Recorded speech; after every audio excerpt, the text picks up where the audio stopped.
Assalamualaikum warahmatullahi wabarakatuh.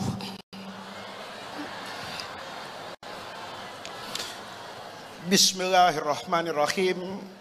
Alhamdulillahirabbil alamin. Wassalatu wassalamu ala asyrafil anbiya'i wal mursalin wa ala alihi wa sahbihi ajma'in, amma ba'du.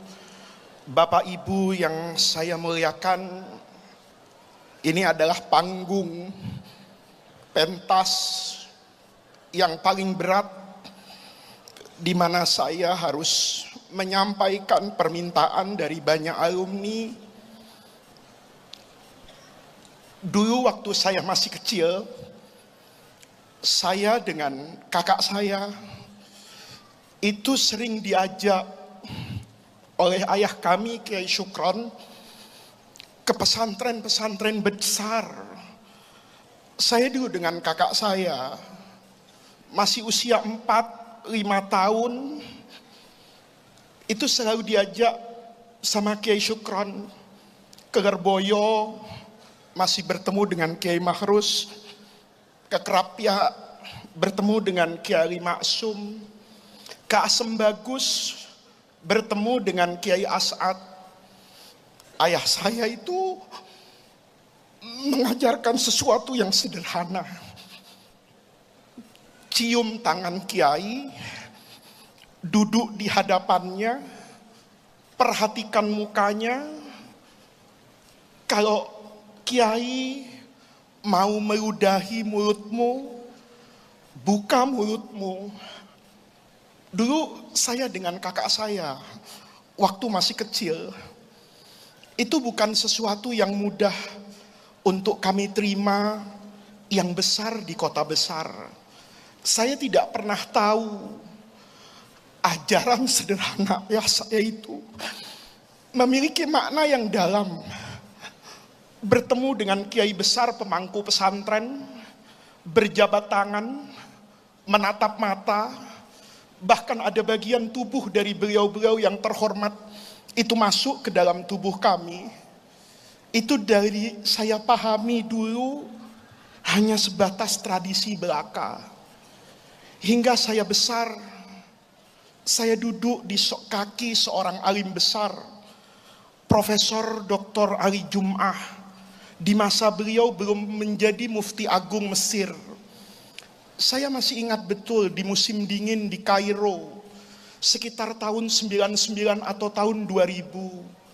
Syahri Jum'ah itu bilang bahwa inna hadzal-din, agama kami, tradisi Ahlus Sunnah wal Jamaah, itu yatamayyazu, memiliki keistimewaan. Istimewaannya itu adalah al-musyafahah. Al-musyafahah itu kata Syahri Jum'ah, bahwa agamamu, ilmumu itu diwarisi. Intiqalul ilmi itu bitalaqis syafahi. Kamu dapat ilmu ini karena kamu melihat mulut gurumu berkata, karena kamu melihat mata gurumu berlihat, karena tangannya kamu jabat tangan gurumu, maka kamu pernah menjabat tangan yang bertemu dengan tangan, yang tangan itu bertemu dengan tangan, sampai tangannya tabi'in, sampai tangannya sahabat, dan sampai tangannya Rasulullah Shallallahu Alaihi Wasallam.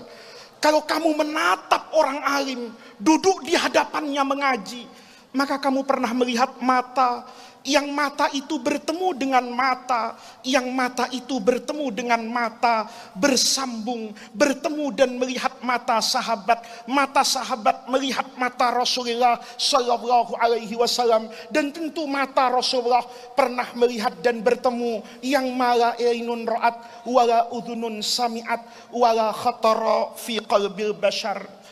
Hari ini makna itu menjadi lebih dalam.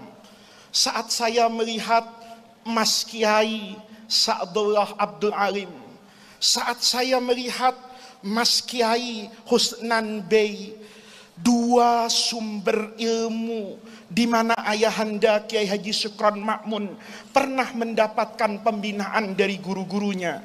Saya kemudian teringat dengan apa yang diajarkan oleh Sari Jum'ah hampir 25 tahun yang lalu, bahwa sanad itu bukan untuk dibanggakan, tetapi sanad itu untuk diketahui orang bahwa ilmu yang kami dapatkan itu bukan ilmu kila waqala, itu bukan ilmu yang kami menemukan dalam sembarang tulisan, tapi ilmu itu pernah kami temui, kami dengar langsung dari guru kami. Guru kami bersambung sampai kepada Rasulullah Shallallahu Alaihi Wasallam. Beberapa tahun belakangan ini ada banyak alumni. Hari ini saya diingatkan oleh Kiai Musyfik bahwa agenda ini sebetulnya tidak ada, tetapi dorongan alumni yang memaksa saya untuk mencari sanad keilmuan ayah saya dan Darul Rahman.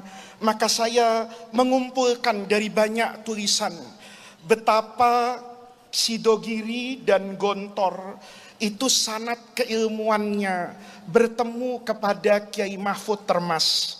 Karena Kiai Syukron Ma'mun itu mengaji di Sidogiri, tadi saya sudah tahqiq kepada beliau, itu di masa Kiai Muhammad Khalil bin Nawawi.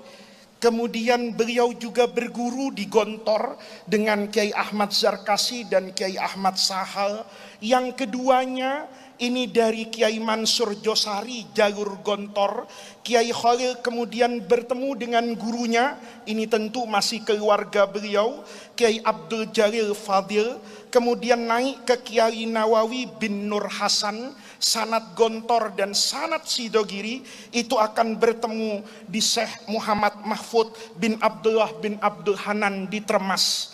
Dari Termas ini para santri, kalau boleh kita berbangga di 50 tahun Darul Rahman. Itu saya menghitung ke Rasulullah dari jalur Kiai Syukron, kalau melewati Kiai Khalil Nawawi itu akan bertemu dengan sanad ini kepada Rasulullah Shallallahu Alaihi Wasallam. Karena Syekh Mahfud Termas itu berguru kepada alim besar yang sering kita bahas di dalam fikih, Syekh Abu Bakar bin Muhammad Bakri Ad-Dimyati Al-Makki, yang lebih sering disebut dengan Syekh Bakri Sato.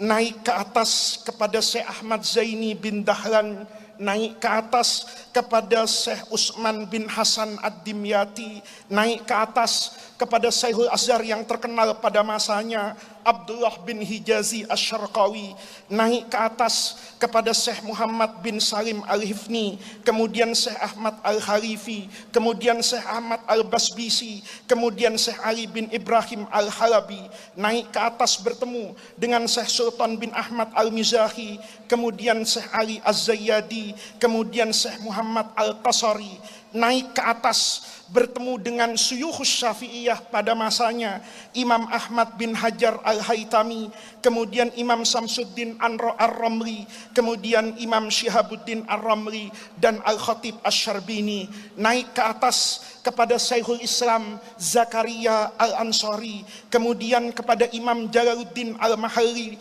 kemudian kepada Imam Ibnu Hajar Al-Asqalani, naik ke atas lagi bertemu dengan Imam As-Sams Al-Qayati dan Imam Jalal Rahman bin Umar Al-Bulkini, naik ke atas kepada Imam Ahmad bin Abdurrahim Al-Iraqi, kemudian naik ke atas Al-Imam Zain Abdurrahman bin Husain Al-Iraqi, naik pada nomor ke-24 Imam Sirajuddin Al-Bulkini, kemudian murid terkasih Imam Nawawi, Imam Alauddin Ibn Al-Attar, kemudian Imam Muhyiddin Abu Zakaria Yahya bin Syaraf An-Nawawi sahib Riyadhis Shalihin yang terkenal itu, naik ke atas kepada Imam Abu Hafs Umar bin As'ad Ar-Ri'i, kemudian kepada gurunya Imam Abu Umar dan ahli hadis yang terkenal Imam Ibnu Salah, kemudian naik ke atas kepada ayahanda Imam Ibnu Salah, Imam Abdurrahman, kemudian naik kepada Imam Abul Qasim Al-Bazari, naik ke atas kepada Imam Abu Hasan Ali bin Muhammad Ilkiya Al-Harasi, kemudian naik ke atas kepada imam yang cukup sering kita dengar namanya, Imamul Haramaini, Abdul Malik bin Abdullah Al-Juwaini, berguru kepada gurunya Imam Abu Muhammad, ayahnya Imam Abu Muhammad Abdullah Al-Juwaini, kemudian Imam Abu Bakar bin Ahmad Al-Qaffal As-Saghir Al-Marwazi, kemudian Imam Abu Zaid Al-Marwazi, Imam Abu Ishaq Al-Marwazi, Imam Abu Abbas Ahmad bin Syuraid Al-Baghdadi, kepada gurunya Imam Abul Qasim Utsman bin Sa'id Al-Anmati, kemudian kepada gurunya Imam Ismail bin Yahya Al-Muzani. Sayang Pak Muzaninya sudah tidak ada ini, ya. Kemudian naik ke atas kepada imam kita Imam Asy-Syafi'i Muhammad bin Idris, dari gurunya Imam Malik bin Anas, Imam Malik bin Anas dari gurunya Nafi' Maula Ibni Umar, kemudian naik kepada sahabat Abdullah bin Umar lewat ayahandanya atau langsung kepada baginda Rasulullah sallallahu alaihi wasallam. Ini adalah sanad yang Sidogiri juga mencatat itu sebagai sanad mulazamah. Nanti ada sanad hanya birriwayah, sama seperti yang kita dapatkan dalam kitab-kitab yang disebarkan oleh Syekh Yasin Padang. Artinya apa? Kalau kita belajar dengan baik, merekam ilmu ini dengan penuh kesungguhan, maka keistimewaan kita menjadi seorang santri, nama kita akan disebut pada salah satu perawi penjaga sanad Rasulullah sallallahu alaihi wasallam. Terima kasih Ayahanda Ki Haji Syukur Ma'mun. Terima kasih Darul Rahman. Mudah-mudahan kita bisa menjadi anak yang baik, kita bisa menjadi murid yang baik, dan kita tidak pernah merusak sanad Rasulullah sallallahu alaihi wasallam sepanjang zaman. Wallahul muwaffiq ila aqwamit thoriq. Wassalamualaikum warahmatullahi wabarakatuh.